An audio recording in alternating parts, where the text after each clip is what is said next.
Karen stood in the street shouting, "This entire block belongs to me."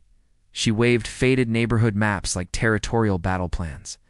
Neighbors nodded nervously, avoiding direct confrontation with her authority.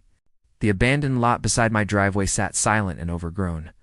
Weeds swallowed cracked pavement beneath rusted fencing. Karen claimed exclusive beautification rights over that property publicly. She warned anyone considering purchase would face consequences. Apparently her block rule overrode actual property law. I quietly checked upcoming county tax auction listings. The lot appeared posted as delinquent and available. No HOA covenant was attached legally. A private claim appeared in official records. So I attended the auction personally that morning. Bidding opened surprisingly low without competition. No neighbors raised paddles against me. Within minutes, ownership transferred fully and legally. I received stamped deed copies before leaving. Karen discovered the sale the next afternoon. Her voice echoed furiously across nearby driveways. She insisted my purchase violated community spirit, claimed implied territorial stewardship gave her authority. I invited her to review certified county records.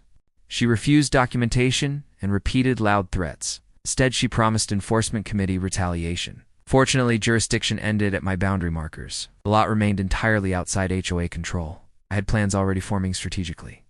Zoning permitted light industrial use legally, including regulated automotive acoustic testing operations. I filed permits with city offices promptly.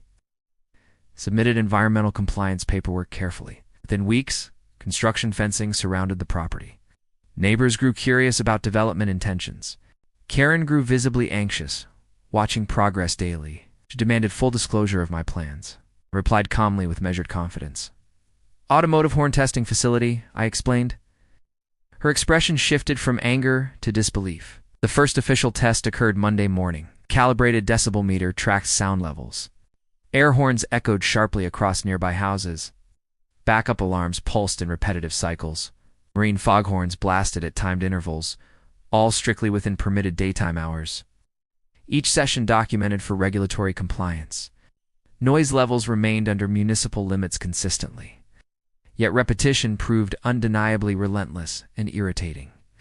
Karen stormed toward the perimeter fence angrily. She shouted about peaceful enjoyment violations loudly.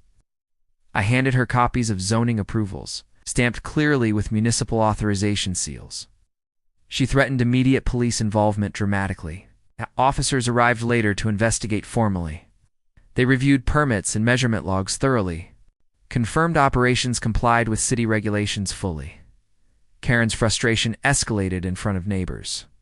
She called emergency HOA meetings repeatedly, claiming nuisance disruption emergency power suddenly. However, her authority stopped at boundary lines. Her block was never my property. My lot was never hers. Testing schedules expanded strategically afterward. Different horn frequencies rotated every hour.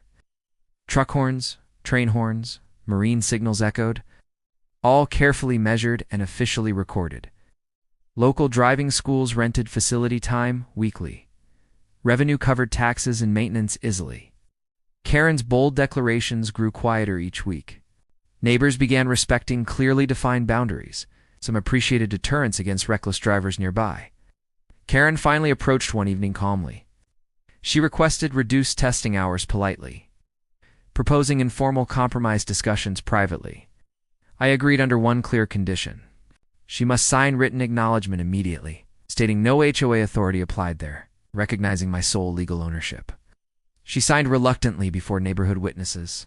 Testing operations scaled back moderately afterward, still entirely compliant with regulations.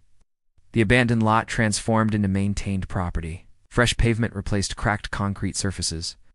Security lighting improved overall neighborhood safety. Landscaping bordered the perimeter attractively.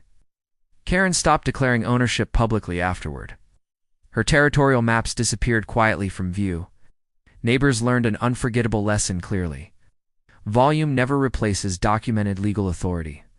Declarations alone never create property rights. I keep the horn equipment maintained carefully, just in case memory fades again.